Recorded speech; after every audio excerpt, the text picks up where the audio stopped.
Back to teachers diary.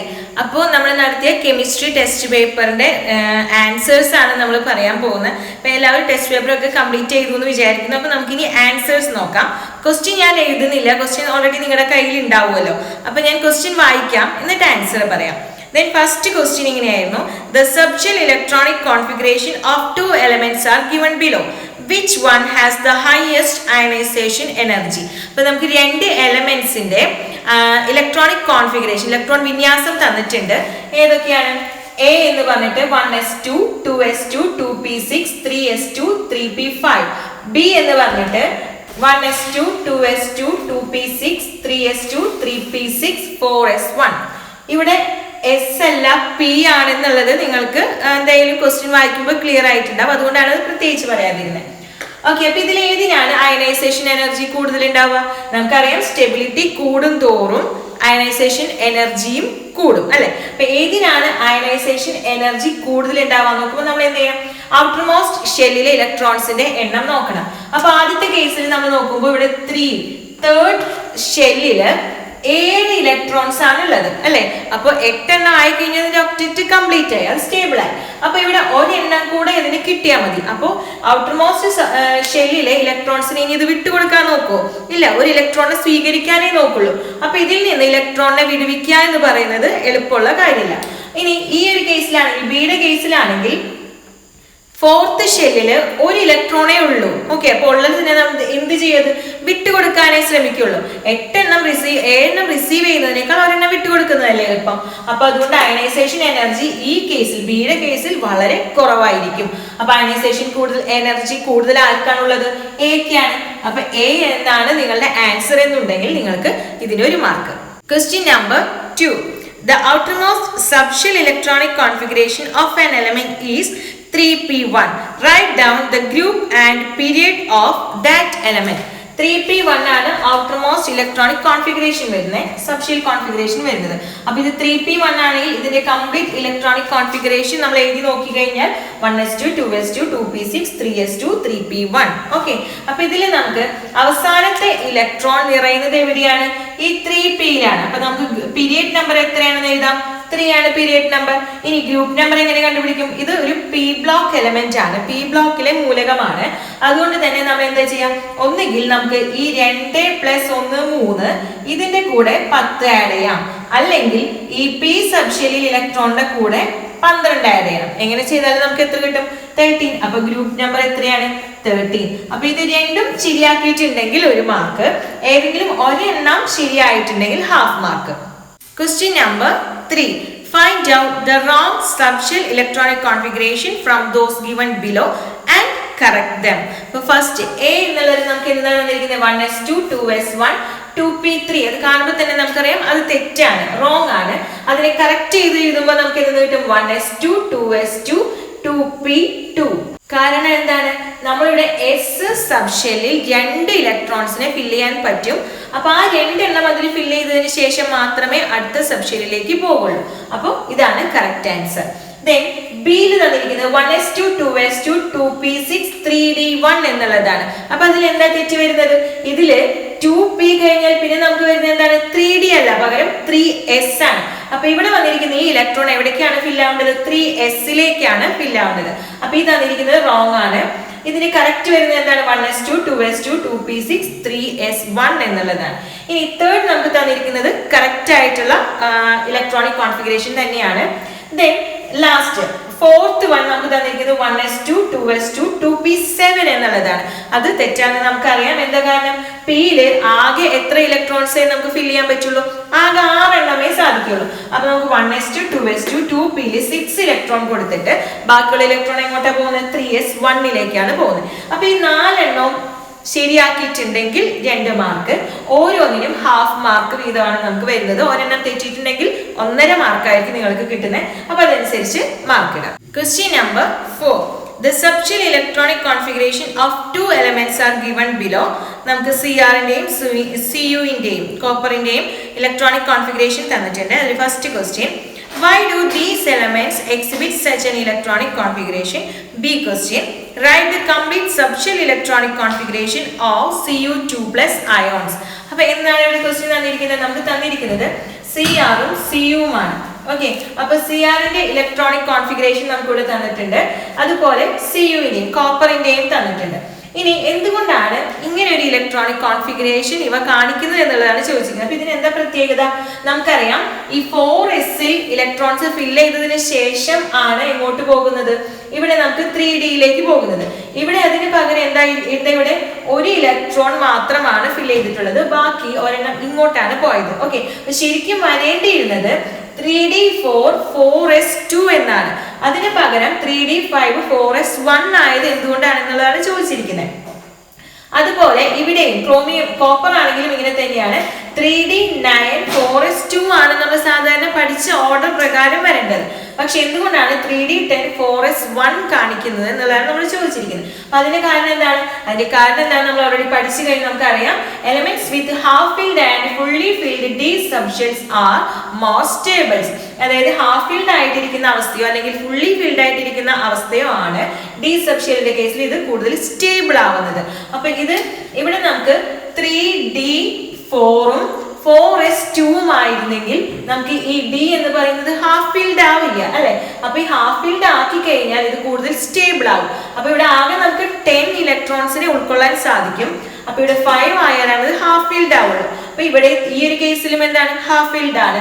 അപ്പൊ ഈ ഇതിനെ ഹാഫ് ഫിൽഡ് ആക്കാൻ വേണ്ടിയിട്ട്, ഇത് മോർ സ്റ്റേബിൾ ആക്കാൻ വേണ്ടിയിട്ടാണ് നമുക്ക് ഈ 4s2ലെ ഒരു ഇലക്ട്രോണെ നമ്മൾ D സബ്ഷെല്ലിന് കൊടുത്തിട്ട് അതിനെ ഹാഫ് ഫിൽഡ് ആക്കുന്നത്. സെയിം കേസ് തന്നെയാണ് ഇവിടെയും വരുന്നത്. ഇത് ഫുള്ളി ഫിൽഡ് ആണ് അല്ലെ. Dയിൽ നമുക്ക് അറിയാം ആകെ 10 ഇലക്ട്രോൺസ് ആണ് ഉൾക്കൊള്ളാനുള്ള കപ്പാസിറ്റി ഉള്ളത്. അപ്പൊ ഈ 10 ഇലക്ട്രോൺസ് ആയി കഴിഞ്ഞാൽ D സബ്ഷെൽ എന്തായി? ഫുള്ളി ഫിൽഡ് ആയി. അപ്പോൾ അത് സ്റ്റേബിൾ ആണ്, കൂടുതൽ സ്റ്റേബിൾ ആണ്. അപ്പൊ ഈ സ്റ്റെബിലിറ്റി കൈവരിക്കാൻ വേണ്ടിയിട്ടാണ് ഈ 4s2ലെ ഒരു ഇലക്ട്രോൺ എങ്ങോട്ട് ട്രാൻസ്ഫർ ചെയ്യുന്നത്? 3Dയിലേക്ക് ട്രാൻസ്ഫർ ചെയ്യുന്നത്. അപ്പൊ ഇതാണ് ഇതിന്റെ റീസൺ. അപ്പൊ ഇത് എഴുതിയിട്ടുണ്ടെങ്കിൽ നിങ്ങൾക്ക് മാർക്ക് ഇടാം. എത്ര മാർക്കാണ് അതിൽ പറഞ്ഞിരിക്കുന്നത്? 2 മാർക്കാണ് അല്ലെ. അപ്പൊ ഇതിന് 1 മാർക്ക്. ദെൻ അടുത്ത കേസിൽ നമ്മളോട് ചോദിച്ചിരിക്കുന്നത് Cu2+ അയോണിന്റെ കംപ്ലീറ്റ് ഇലക്ട്രോണിക് കോൺഫിഗറേഷൻ എഴുതാനാണ് പറഞ്ഞിരിക്കുന്നത്. അപ്പൊ നമുക്ക് കോപ്പർ എലമെന്റ് അതിന്റെ നമുക്ക് ഇലക്ട്രോണിക് കോൺഫിഗറേഷൻ എഴുതി കഴിഞ്ഞാൽ നമുക്ക് ഇങ്ങനെ കിട്ടുന്നുണ്ട് അല്ലെ. ഇവിടെ നമുക്ക് തന്നിട്ടുള്ള അതിനെ എക്സ്പാൻഡ് ചെയ്ത് എഴുതിയെന്ന് മാത്രം. അപ്പൊ ഇതിൽ നിന്ന് Cu2+ അയോൺ ആകണമെങ്കിൽ 2+ ചാർജ് കിട്ടണം. 2+ ചാർജ് കിട്ടുന്നത് എപ്പോഴാണ്? 2 ഇലക്ട്രോണെ നഷ്ടപ്പെട്ട് കഴിയുമ്പോൾ. അപ്പൊ ഇതിന് എവിടെ നിന്നായിരിക്കും 2 ഇലക്ട്രോൺ നഷ്ടപ്പെടുന്നുണ്ടാവും? എന്തായാലും ആദ്യം പോകുന്നത് ഏതായിരിക്കും? ഈ 4sലെ ഒരു ഇലക്ട്രോൺ ആയിരിക്കും. അപ്പൊ 2 എണ്ണം പോകണം, എന്നാൽ 2+ ചാർജ് വരുള്ളൂ. അപ്പൊ ഒരെണ്ണം എവിടുന്ന് പോകും? ഇവിടുന്ന് പോയി ഇവിടെ 9 ആകും. അപ്പൊ എന്തായിരിക്കും ഇതിന്റെ 2+ അയോൺ ആയി കഴിയുമ്പോൾ കോപ്പർ Cu2+ അയോണിന്റെ ഇലക്ട്രോണിക് കോൺഫിഗറേഷൻ എങ്ങനെ വരും? 3D9. ഇവിടെ ഈ 4s ഉണ്ടാവില്ല അല്ലെ. 2 ഇലക്ട്രോണെ നഷ്ടപ്പെട്ട് കഴിഞ്ഞു. അപ്പൊ ഇതാണ് നമുക്ക് Cu2+ അയോണിന്റെ ഇലക്ട്രോണിക് കോൺഫിഗറേഷൻ വരുന്നത്. അപ്പൊ ഇത് എഴുതി കഴിഞ്ഞാൽ ഇതിനും 1 മാർക്ക്. അഞ്ചാമത്തെ ചോദ്യം. You are given the compounds XY2 and XZ4. First question, if the oxidation state of Z is -1, what will be the oxidation state of Y? Then second question, write the molecular formula of the compound formed by the combination of Y with P having an oxidation state of 3. ഇതിലെ A ക്വസ്റ്റ്യനിൽ തന്നിരിക്കുന്നത് സെഡിന്റെ oxidation state -1 ആണെന്ന് തന്നിട്ടുണ്ട്. അങ്ങനെയാണെങ്കിൽ വൈയുടെ oxidation state ആണ് നമ്മളോട് ചോദിച്ചിരിക്കുന്നത്. അപ്പൊ തന്നിട്ടുള്ളത് സെഡിന്റെ ആണ്. അപ്പൊ സെഡ് ഉൾപ്പെടുന്ന കോമ്പൗണ്ട് എന്ന് പറയുന്നത് XZ4 ആണ്. അപ്പൊ XZ4 എടുത്തു കഴിഞ്ഞാൽ നമുക്കറിയാം എക്സിന്റെ ഓക്സിഡേഷൻ സ്റ്റേറ്റ് എത്രയായിരിക്കും? 4 ആയിരിക്കും. അപ്പൊ എക്സിന്റെ ഓക്സിഡേഷൻ സ്റ്റേറ്റ് 4 ആണെന്ന് കിട്ടി. ഇനി നമുക്ക് ഈ എക്സും വൈയും ഉൾപ്പെടുന്ന കോമ്പൗണ്ട് XY2 ഉണ്ട് അല്ലെ. അപ്പൊ XY2ൽ നിന്ന് നമുക്ക് വൈയുടെ ഓക്സിഡേഷൻ സ്റ്റേറ്റ് കിട്ടും. അപ്പൊ XY2 നമുക്ക് വൈയുടെ ഓക്സിഡേഷൻ സ്റ്റേറ്റ് ആണ് കണ്ടുപിടിക്കേണ്ടത്. എക്സിനെ നമുക്കറിയാം 4 ആണ്. അപ്പൊ ഇവിടെ നമുക്ക് 4 വരണമെന്നുണ്ടെങ്കിൽ ഇവിടെ 2 കൊണ്ട് മൾട്ടിപ്ലൈ ചെയ്യണം. അപ്പോൾ ഇവിടെ 1 ആണെങ്കിൽ 1 × 2 ആണ് ചെയ്യുന്നത്. അപ്പൊ 2 ഇവിടെ 4 ആണ് വരുന്നത്. അപ്പൊ ഇവിടെ നമുക്ക് എത്രയാണ് വരുന്നത്? -2 ആണ് വൈയുടെ ഓക്സിഡേഷൻ സ്റ്റേറ്റ് വരുന്നത്. അപ്പൊ വൈയുടെ ഓക്സിഡേഷൻ സ്റ്റേറ്റ് -2 എന്ന് കിട്ടി. ഇനി നമുക്ക് പിയും വൈയും, പി എന്ന് പറഞ്ഞ ഒരു എലമെന്റ് ഉണ്ട്, ആ പിയുടെ ഓക്സിഡേഷൻ സ്റ്റേറ്റ് +3 ആണെന്ന് തന്നിട്ടുണ്ട്. അങ്ങനെയാണെങ്കിൽ പിയും വൈയും കൂടെ കമ്പൈൻ ചെയ്തുണ്ടാകുന്ന കോമ്പൗണ്ടിന്റെ മോളിക്കുലർ ഫോർമുല എഴുതാനാണ് പറഞ്ഞിരിക്കുന്നത്. അപ്പൊ ഇവിടെ പിയുടെ ഓക്സിഡേഷൻ സ്റ്റേറ്റ് 3 ആണ്, വൈയുടേത് -2. അപ്പൊ പിയുടെ ഓക്സിഡേഷൻ സ്റ്റേറ്റ് നമ്മൾ ഇവിടെ കൊടുക്കണം 3, വൈയുടെ -2 ആണ്. അപ്പോൾ നമ്മൾ 2 എന്ന് ഇവിടെ കൊടുക്കണം. അപ്പോൾ P2Y3 എന്നുള്ളതാണ് പിയും വൈയും കമ്പൈൻ ചെയ്തുണ്ടാകുന്ന, അല്ലെങ്കിൽ ഇത് രണ്ടും ഈ രണ്ട് എലമെന്റും ചേർന്നുണ്ടാകുന്ന കോമ്പൗണ്ടിന്റെ മോളിക്കുലർ ഫോർമുല. അപ്പൊ ഇതിന് നിങ്ങൾ മാർക്ക് കറക്റ്റ് ആയിട്ട് കൊടുക്കുക. ഓരോന്നിനും ഓരോ മാർക്ക് വീതം. ആറാമത്തെ ചോദ്യം. The subshell electronic configuration of certain elements are given below. The symbols given are not real എന്ന് ക്വസ്റ്റ്യനിൽ തന്നിട്ടുണ്ട്. Then A എന്ന് പറഞ്ഞ എലമെന്റ്, ആ എലമെന്റിന്റെ electronic configuration Ne 3s2 3p5, ബിയുടെ ആർഗൺ 3d1 4s2, സിയുടെ നിയോൺ 3s2 3p6. ഓക്കെ, അപ്പൊ ഇതിൽ ഇനി 3 ചോദ്യങ്ങളാണ് തന്നിട്ടുള്ളത്. First question, what is the atomic number of the element A? To which group does it belong? Second question, which one is the D block element? Which period does it belong? Third question, which one is a noble gas? ആദ്യത്തെ question, A എന്ന് പറഞ്ഞ element അതിന്റെ atomic number എത്രയാണ് എന്നുള്ളതാണ് ചോദിച്ചിരിക്കുന്നത്. അപ്പൊ ഇതിന്റെ atomic number നമ്മൾ എങ്ങനെ കണ്ടുപിടിക്കും? നമുക്കറിയാം നിയോന്റെ ആറ്റോമിക് നമ്പർ എത്രയാണ്. അത് എന്തായാലും നിങ്ങൾ പഠിച്ചിരിക്കണം. നിയോൺ, ആർഗൺ, അതിന്റെ ഒരു ആദ്യത്തെ ഒരു നോബിൾ ഗ്യാസ് 3 എണ്ണമെങ്കിലും നിങ്ങൾ പഠിച്ചിട്ടുണ്ടാവണം. അപ്പൊ നിയോന്റെ നമുക്കറിയാം 10 ആണ്. അപ്പൊ 10 + 2 12, 12 + 5 17 ആണ് ഇലക്ട്രോൺസിന്റെ എണ്ണം. അപ്പൊ ആറ്റോമിക് നമ്പർ എത്ര തന്നെയാണ്? 17 ആണ്. അപ്പൊ ആറ്റോമിക് നമ്പർ നമുക്ക് 17 ആണെന്ന് കിട്ടി. ഇനി നമുക്ക് ഇതിന്റെ ഗ്രൂപ്പ് നമ്പർ എഴുതാനായിട്ട് നമ്മളോട് ചോദിച്ചിട്ടുണ്ട്. അപ്പൊ ഗ്രൂപ്പ് നമ്പർ നമ്മൾ എങ്ങനെയാണ് കണ്ടുപിടിക്കുന്നത്? ഇതൊരു പി ബ്ലോക്ക് എലമെന്റ് ആണ്. പി ബ്ലോക്ക് എലമെന്റിന്റെ ഗ്രൂപ്പ് നമ്പർ കണ്ടുപിടിക്കാൻ വേണ്ടി നമ്മൾ എന്ത് ചെയ്യും? 10 + outermost shell electrons. അപ്പൊ ഇവിടെ outermost shell എന്ന് പറഞ്ഞാൽ 3 ആണ്. ഇതിൽ എത്ര ഇലക്ട്രോൺസ് ഉണ്ട്? 2 + 5 7. അപ്പൊ 10 + 7 2 + 5 7. അപ്പോ 10 + 7 എന്ന് പറയുന്നത് എത്രയാണ്? 17 ആണ്. അപ്പോ അറ്റോമിക് നമ്പറും ഗ്രൂപ്പ് നമ്പറും എന്ത് തന്നെയാണ്? 17. ഓക്കെ, ഇനി നമുക്ക് സെക്കൻഡ് ക്വസ്റ്റ്യൻ ചോദിച്ചിരിക്കുന്നത്, ഇതിലേതാണ് D block element? D block element ഏതാണ് എന്നുള്ളതാണ് നമ്മളോട് ചോദിച്ചിരിക്കുന്നത്. അപ്പൊ ഡി ബ്ലോക്ക് എലമെന്റ് നമ്മൾ എങ്ങനെ കണ്ടുപിടിക്കും? ആർഗൺ, ഇത് നമുക്ക് പി ബ്ലോക്ക് എലമെന്റ് ആണ്. ഇതിൽ ഈ കേസിൽ നമുക്ക് നോക്കിക്കഴിഞ്ഞാൽ 4s2 3d1. ഓക്കെ, അപ്പൊ ഇവിടെ നമുക്ക് 3d1 ഡിയിലാണ് അവസാനത്തെ ഇലക്ട്രോൺ ഫിൽ ആവുന്നത്. അപ്പോൾ അവസാനത്തെ ഇലക്ട്രോൺ ഫിൽ ആവുന്നത് ഏത് സബ്ഷെല്ലിലാണോ അതായിരിക്കും അതിന്റെ ബ്ലോക്ക് നമ്പർ. അപ്പോൾ ഇവിടെ ഡി ആണ്. അപ്പൊ ഡി സബ്ഷെല്ലിലാണ് അവസാനത്തെ ഇലക്ട്രോൺ വന്ന് നിറയുന്നത്. അതുകൊണ്ട് ഇതിന്റെ ബ്ലോക്ക് ഏതാണ്? ഡി ബ്ലോക്ക് ആണ്. അപ്പൊ നമുക്ക് ഈ ഡി ബ്ലോക്ക് എലമെന്റ് എന്ന് പറയുന്നത് ഏത് എലമെന്റ് ആണ്? ഇവിടെ ബി ആണ്. ബി എന്നുള്ളതാണ്, ബി എലമെന്റ് ആണ് ഡി ബ്ലോക്കിൽ വരുന്നത്. ഇനി ഇതിന്റെ പീരിയഡ് നമ്പർ എഴുതാൻ പറഞ്ഞിട്ടുണ്ട്. അപ്പൊ പീരിയഡ് നമ്പർ ഏതാണ്? നമുക്ക് ഔട്ടർ മോസ്റ്റ് വരുന്ന സബ്ഷെല്ലിന്റെ നമ്പർ അത് ഏതാണോ അതാണ് പീരിയഡ് നമ്പർ. അപ്പൊ ഇവിടെ അവസാനം വരുന്നത് ഏത് സബ്ഷെല്ലാണ്? 4s ആണ്. അപ്പൊ ഇതിൽ 4 ആണ് ഇതിന്റെ പീരിയഡ് നമ്പർ വരുന്നത്. ഇനി അടുത്ത ചോദ്യം, ഇതിൽ ഏതാണ് നോബിൾ ഗ്യാസ് എന്നുള്ളതാണ് ചോദിച്ചിരിക്കുന്നത്. അപ്പൊ നോബിൾ ഗ്യാസ് ഏതാണെന്ന് നമ്മൾ എങ്ങനെയാണ് ഐഡന്റിഫൈ ചെയ്യാം? അവസാനത്തെ ഷെല്ലിൽ 8 ഇലക്ട്രോൺസ് ഉണ്ടെങ്കിൽ അതെന്താണെന്ന് പറയാം? അതൊരു നോബിൾ ഗ്യാസ് ആണെന്ന് പറയാം. അപ്പൊ ഈ ഒരു കേസിൽ നമുക്ക് നോക്കിക്കഴിഞ്ഞാൽ ഇതിൽ അവസാനത്തിൽ വരുന്നത് 7 ഇലക്ട്രോൺസ് ആണ്. അപ്പൊ അത് എന്തായാലും നോബിൾ ഗ്യാസ് അല്ല. അപ്പോൾ ഈ ഒരു കേസ് നോക്കിക്കഴിഞ്ഞാൽ ഇവിടെ നിയോൺ, പിന്നെ 3s2 3p6, ഇവിടെ 3s2 3p6. അപ്പൊ ഇവിടെ 2 + 6 8 ആയി അല്ലെ, = 8. അപ്പൊ ഏതാണ് നോബിൾ ഗ്യാസ് ആയിട്ട് വരുന്നത്? സി എന്ന എലമെന്റ് ആണ് നോബിൾ ഗ്യാസ്. 3 മാർക്കാണ് ഈ ക്വസ്റ്റ്യന് വരുന്നത്. അപ്പൊ എ 1 മാർക്ക്, ബി 1 മാർക്ക്, സിക്ക് 1 മാർക്ക്. അപ്പൊ ഇതിൽ വീണ്ടും ഡിവിഷൻ വരുന്നുണ്ട്. ഇവിടെ ഹാഫ് മാർക്ക്. ആറ്റോമിക് നമ്പർ ശരിയാണെങ്കിൽ ഹാഫ് മാർക്ക്, ഗ്രൂപ്പ് നമ്പർ ശരിയാണെങ്കിൽ ഹാഫ് മാർക്ക്. ഈ ഡി ബ്ലോക്ക് എലമെന്റ് ഏതാണ് എന്നുള്ളത് എഴുതിയത് കറക്റ്റ് ആണെങ്കിൽ ഇവിടെ ഹാഫ് മാർക്ക്, പീരിയഡ് നമ്പർ എഴുതുന്നതിന് ഹാഫ് മാർക്ക്. ഓക്കെ, അങ്ങനെയാണ് ഇതിൽ 3 മാർക്ക് ഇടേണ്ടത്. Question number 7. The element X has 4 shells. Its 3D subshell has 6 electrons. Then 4 questions ആണ് നമുക്കുള്ളത്. First question, write the complete electronic configuration of the element.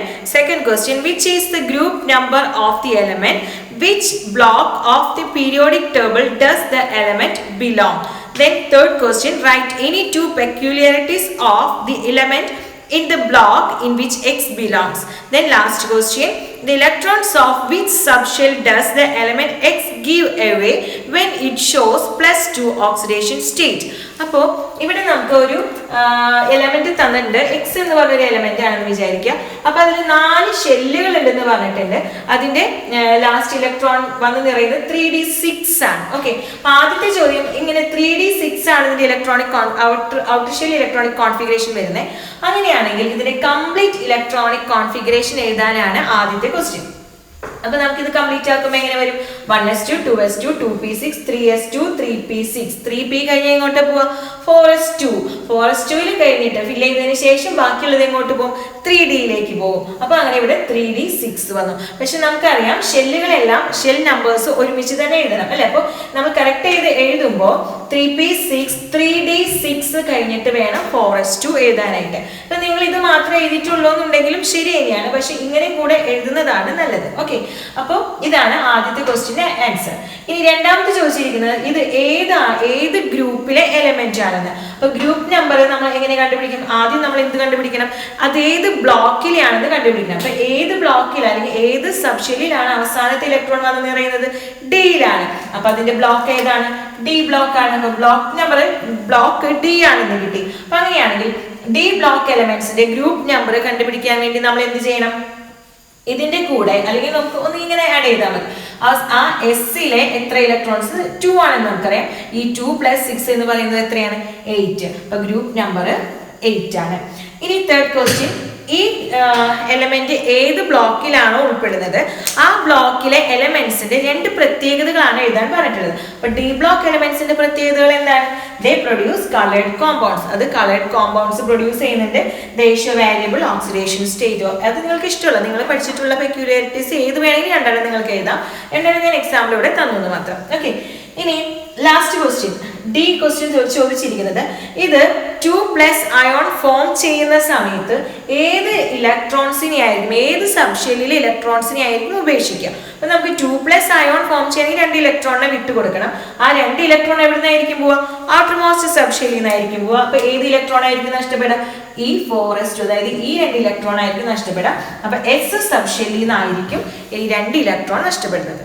ഇതിന് 3 മാർക്കാണ് തന്നിട്ടുള്ളത്, പക്ഷെ 4 സബ് ഡിവിഷൻ ക്വസ്റ്റ്യൻ ഉണ്ട്. അപ്പൊ നിങ്ങൾക്ക് കൺഫ്യൂഷൻ ആയിരിക്കും ഏതെങ്കിലും ഒരെണ്ണം തെറ്റിക്കഴിഞ്ഞാൽ എങ്ങനെ മാർക്ക് ഇടുന്നു. അപ്പൊ അതിന് വേണ്ടിയിട്ട് എളുപ്പത്തിൽ ചെയ്യുന്നത് നമ്മൾ A sub division question correct ആയിട്ട് ചെയ്തിട്ടുണ്ടെങ്കിൽ 1 മാർക്ക് ഇടാം. ഇനി ബി കറക്റ്റ് ആണെങ്കിൽ ഗ്രൂപ്പ് നമ്പറും ബ്ലോക്ക് നമ്പറും കറക്റ്റ് ആയിട്ട് എഴുതിയിട്ടുണ്ടെങ്കിൽ ഹാഫ് മാർക്കാണ് അതിനുള്ളത്. ദെൻ സി, ഈ 2 പെക്യൂലിയാരിറ്റീസ് എഴുതുന്നതിന് 1 മാർക്ക്.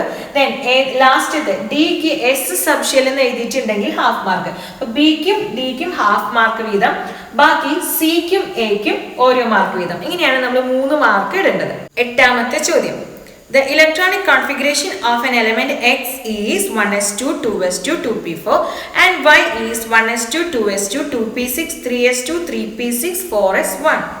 ഒന്നാമത്തെ ചോദ്യം, which element is metal? Then question B, write down the oxidation state of X and Y. Then C question, what is the chemical formula of the compound when X combines with Y? Okay, അപ്പൊ ഇവിടെ നമുക്ക് തന്നിരിക്കുന്നത് X Y എന്നുള്ള 2 elements ആണ്. ഇതിൽ ഏതാണ് metal എന്നുള്ളതാണ് ചോദിച്ചിരിക്കുന്നത്. അപ്പൊ ഏതാണ് മെറ്റൽ? നമുക്കറിയാം മെറ്റൽസ് ഏതൊക്കെ? എസ് ബ്ലോക്ക് എലമെന്റ്സിനെ നമ്മൾ മെറ്റൽ ആയിട്ട് എടുക്കുന്നത് അല്ലെ, മെറ്റൽസ് ആണ് എസ് ബ്ലോക്ക് എലമെന്റ്സ്. അപ്പൊ ഇതിൽ ഏതാ s block element? B Y ആണ് ഇവിടെ നമുക്ക് മെറ്റൽ ആയിട്ട് വരുന്നത്, എസ് ബ്ലോക്ക് എലമെന്റ് ആണ്. അപ്പൊ ഇവിടെ ഏതാണ് മെറ്റൽ എന്ന് ചോദിച്ചാൽ നമ്മൾ എന്ത് പറയണം? വൈ എന്നുള്ള എലമെന്റ് ആണ്. ഇവിടെ നമുക്ക് ഈ എക്സ് വൈ ഒക്കെ റിയൽ ആയിട്ടുള്ള സിമ്പിൾ അല്ല, അത് ക്വസ്റ്റ്യനിൽ നമുക്ക് എക്സാമ്പിൾ തന്നിരിക്കുന്നതാണ്. അപ്പൊ വൈ ആണ് ഇവിടെ മെറ്റൽ വരുന്നത്. ഓക്കെ, ഇനി രണ്ടാമത്തെ ക്വസ്റ്റ്യനിൽ എന്താ ചോദിച്ചിരിക്കുന്നത്? എക്സിന്റെയും വൈയുടെയും ഓക്സിഡേഷൻ സ്റ്റേറ്റ് കണ്ടുപിടിക്കാനാണ് പറഞ്ഞിരിക്കുന്നത്. അപ്പൊ ആദ്യം നമുക്ക് എക്സിന്റെ ഓക്സിഡേഷൻ സ്റ്റേറ്റ് കണ്ടുപിടിക്കാം. ഇവിടെ രണ്ടാമത്തെ ഷെല്ലിൽ എത്ര ഇലക്ട്രോൺസ് ആണുള്ളത്? 2 + 4 6 ആണുള്ളത്. അപ്പൊ ഓക്സിഡേഷൻ ഒക്ടറ്റ് കംപ്ലീറ്റ് ആക്കാൻ, അതായത് സ്റ്റേബിൾ ആവാൻ വേണ്ടിയിട്ട് എന്ത് ചെയ്യണം? 2 ഇലക്ട്രോണിനെ സ്വീകരിക്കണം അല്ലെ. 2 ഇലക്ട്രോണിനെ സ്വീകരിക്കുമ്പോൾ 2 നെഗറ്റീവ് ചാർജ് ഇങ്ങോട്ട് വരികയാണ് വേണ്ടത്. അപ്പൊ എന്തായിരിക്കും അതിന്റെ ഓക്സിഡേഷൻ സ്റ്റേറ്റ്? -2. ഓക്കെ, എന്തായാലും ഇലക്ട്രോൺ അത് വിട്ടുകൊടുക്കില്ല, കാരണം 2 ഇലക്ട്രോണിനെ സ്വീകരിക്കുന്നതാണ് ഈ ബാക്കി 6 ഇലക്ട്രോണിനെ വിട്ടുകൊടുക്കുന്നതിനേക്കാൾ എളുപ്പം. അപ്പൊ 2 ഇലക്ട്രോണിനെ സ്വീകരിക്കുന്നത് കൊണ്ട് -2 ആണ് അതിന്റെ ഓക്സിഡേഷൻ സ്റ്റേറ്റ് വരുന്നത്. ഇനി വൈയുടെ കേസിൽ എത്രയാണ് ഓക്സിഡേഷൻ സ്റ്റേറ്റ് വരുന്നത്? ഇതില് അവസാനത്തെ ഷെൽ എന്ന് പറയുന്നത് 4 ആണ്. അപ്പൊ ഇവിടെ 4s1 ആണ്, ഒരു ഇലക്ട്രോൺ മാത്രമേ ഉള്ളൂ. അത് 7 കൂടെ സ്വീകരിച്ച് 8 ആക്കുക എന്നുള്ളതിനേക്കാൾ എളുപ്പം എന്താണ്, അത് ഉള്ള ഒരെണ്ണം വിട്ടുകൊടുക്കുക എന്നുള്ളതാണ്. അപ്പോൾ അവിടെ ആ ഒരെണ്ണം വിട്ടുകൊടുക്കുകയാണ് ചെയ്യുന്നത്. ഇലക്ട്രോണിനെ വിട്ടുകൊടുത്താൽ എന്ത് ചാർജ് നമുക്ക് എലമെന്റിന് കിട്ടുന്നത്? പോസിറ്റീവ് ചാർജ് ആയിരിക്കും. അപ്പൊ ഇവിടെ വൈയുടെ ഓക്സിഡേഷൻ സ്റ്റേറ്റ് +1 ആയിരിക്കും.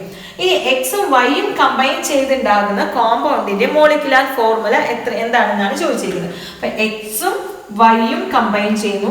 എക്സിന്റെ ഓക്സിഡേഷൻ സ്റ്റേറ്റ് നമുക്കറിയാം -2 ആണ്. നമ്മൾ 2 എന്നുള്ളത് വൈക്ക് കൊടുക്കുന്നു. വൈയുടെ ഓക്സിഡേഷൻ സ്റ്റേറ്റ് 1 ആണ്.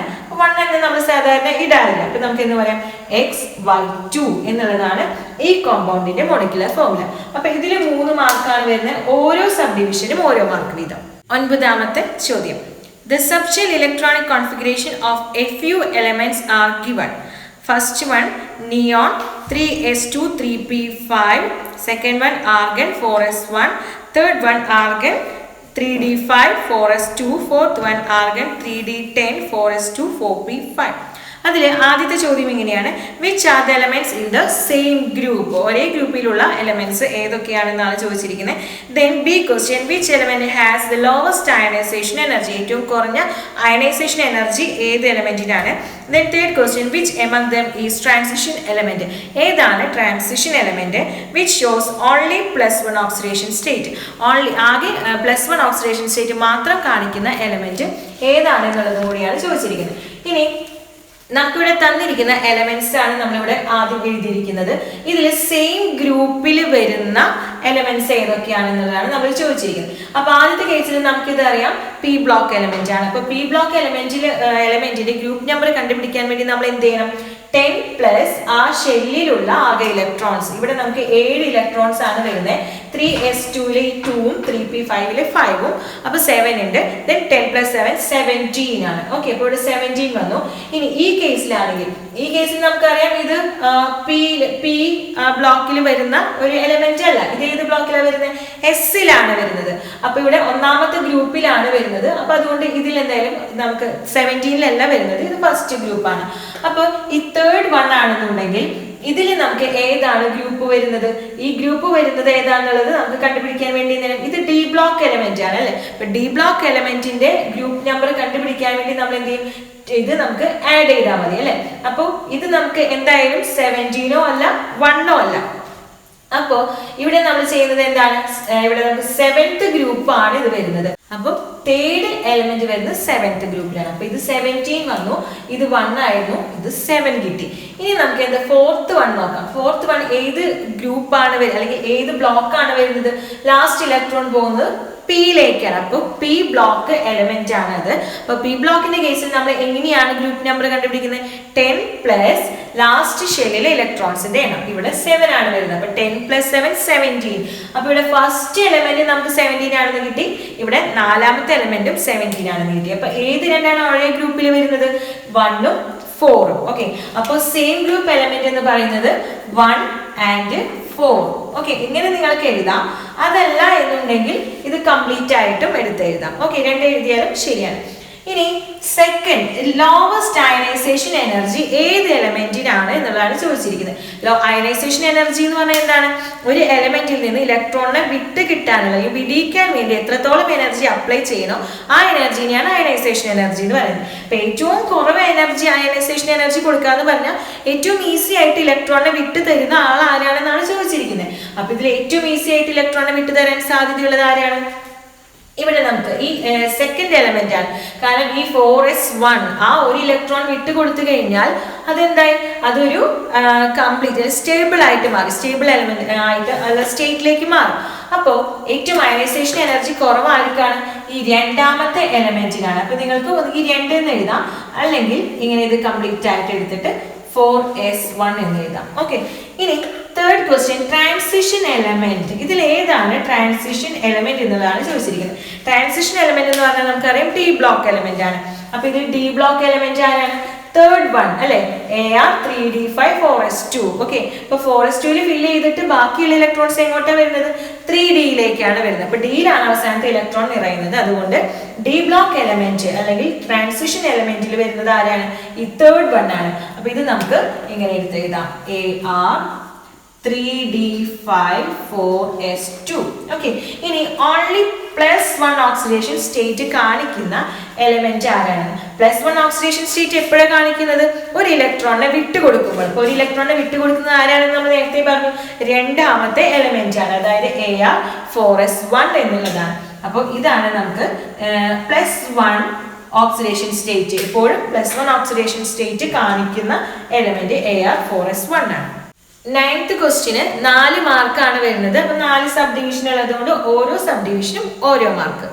10th question, choose the statement suitable for F block elements from those given below. അപ്പൊ ആദ്യത്തെ എയിൽ തന്നിരിക്കുന്ന സ്റ്റേറ്റ്മെന്റ് ഇങ്ങനെയാണ്, they are natural elements. Then B, uranium, thorium etcetera are F block elements. Then third one, the last electron goes to the penultimate shell. Then fourth one, some radioactive elements are included in this block. E, some of these elements are used as catalyst in petroleum industry.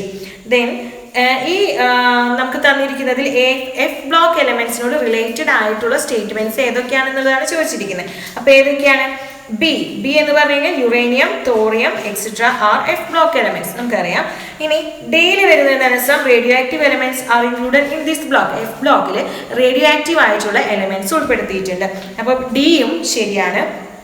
ഇനി some of these elements are used as catalyst in petroleum industry. Petroleum ഇൻഡസ്ട്രിയിൽ catalyst ആയിട്ട് നമുക്ക് F block എലമെന്റ്സിനെ ഉപയോഗിക്കാറുണ്ട്. അപ്പം ഈ 3 എണ്ണം എഴുതിയിട്ടുണ്ടെങ്കിൽ നിങ്ങൾക്ക് ഓരോ മാർക്ക് വീതമാണ് അതിന് വരുന്നത്. ഇനി അടുത്തത് ചോദിച്ചിരിക്കുന്നത്, രണ്ടാമത്തെ ചോദിച്ചിരിക്കുന്ന ചോദ്യം, write down the subshell electronic configuration of a rare gas with 3 shells. 3 ഷെല്ലുകളുള്ള ഒരു റെയർ ഗ്യാസിന്റെ ഇലക്ട്രോണിക് കോൺഫിഗറേഷൻ എഴുതാനാണ് പറഞ്ഞിരിക്കുന്നത്. അപ്പൊ നോബിൾ ഗ്യാസിനെയാണ് നമ്മൾ റെയർ ഗ്യാസ് എന്ന് പറയുന്നത്. അപ്പൊ ഈ നോബിൾ ഗ്യാസിന്റെ പ്രത്യേകത എന്താണ്? അത് സ്റ്റേബിൾ ആയിരിക്കും, അല്ലെ? അപ്പൊ ഇവിടെ പ്രത്യേകിച്ച് ഒരു കണ്ടീഷൻ പറഞ്ഞിട്ടുള്ളത് 3 ഷെല്ലുകൾ വേണം. അപ്പോൾ 1s2 2s2 1s2 2s2 2p6 ഇത് നമ്മൾ കംപ്ലീറ്റ് ചെയ്ത് എഴുതി പോവാ, കാരണം നമുക്ക് 3 ഷെല്ല് വേണം എന്ന് പറഞ്ഞിട്ടുണ്ട്. അപ്പൊ നമുക്ക് 3s2. പിന്നെ നമ്മൾ പറഞ്ഞിരിക്കുന്നത് എന്താണ്? നോബിൾ ഗ്യാസ് ആണ് എന്ന് പറഞ്ഞിട്ട്, നോബിൾ ഗ്യാസ് ആണെങ്കിൽ അവസാനത്തെ ഷെല്ലിൽ എത്ര ഇലക്ട്രോൺസ് വേണം? 8 എണ്ണം വേണം. അപ്പൊ 3 ഷെല്ല് വേണം എന്ന് പറഞ്ഞു. അപ്പൊ മൂന്നാമത്തെ ഷെല്ല് നമ്മളിവിടെ എഴുതി. ഇനി മൂന്നാമത്തെ ഷെല്ലിൽ 8 ഇലക്ട്രോൺ ഉണ്ടെങ്കിലാണ് അത് നോബിൾ ഗ്യാസ് ആവുന്നുള്ളൂ. അപ്പൊ 2 എണ്ണം ഇവിടെ ഉണ്ട്. അപ്പൊ ഇവിടെ 3pയിൽ എത്ര എണ്ണം വേണം? 6 എണ്ണം കൂടി വേണം. അപ്പൊ ഇവിടെ 1s2 2s2 2p6 3s2 3p6. Okay, അപ്പൊ ഇത് ടോട്ടൽ എത്ര ഇലക്ട്രോൺസ് ആയി നോക്കൂ. 2 2 6 10 ഇലക്ട്രോൺസ്. Then plus 8 18. അപ്പൊ 18 ആണ് ഇതിന്റെ അറ്റോമിക് നമ്പർ വരുന്നത്. ഓക്കെ, 18 നമ്പർ വരുന്ന എലമെന്റ് ഏതാണ്? ആർഗൺ ആണ്. അപ്പൊ ഈ ഒരു നോബിൾ ഗ്യാസ് എന്ന് പറയുന്നത് ആർഗൺ ആയിരിക്കും, അല്ലെ? അപ്പൊ ആർഗൺ ആണ് ഇതിന്റെ ആറ്റോമിക് നമ്പർ 18 ആണ്. അപ്പൊ ഇത് ശരിയാക്കിയിട്ടുണ്ടെന്നുണ്ടെങ്കിൽ ഈ ഒരു ക്വസ്റ്റിനും 1 മാർക്ക്. അപ്പൊ അങ്ങനെയാണ് 4 മാർക്ക് ഇടേണ്ടത്. അപ്പൊ ഇനി നിങ്ങൾ കൃത്യമായിട്ട് മാർക്ക് ഇട്ടിട്ട് മാർക്ക് എന്ത് ചെയ്യണം? കമന്റിൽ പേരെഴുതി മാർക്ക് അയക്കണം. ഓക്കെ, ഇനി എന്തെങ്കിലും ഈ മാർക്ക് ഇടുന്നതിൽ സംശയമൊന്നും ഉണ്ടാവില്ല എന്ന് വിചാരിക്കുന്നു. അപ്പൊ എല്ലാം ക്ലിയർ ആയിട്ട് തന്നെ പറഞ്ഞിട്ടുണ്ട്. അപ്പൊ ഇനി നിങ്ങൾ ചെയ്യേണ്ട ജോലി കൃത്യമായിട്ട് നിങ്ങളുടെ ആൻസർ ഷീറ്റിൽ മാർക്ക് ഇടുക. പിന്നെ അധികം സമയം കളയാണ്ട് എത്രയും വേഗത്തിൽ ഈ കമന്റിൽ മാർക്കും പേരും കൂടെ അയച്ചേക്കാം.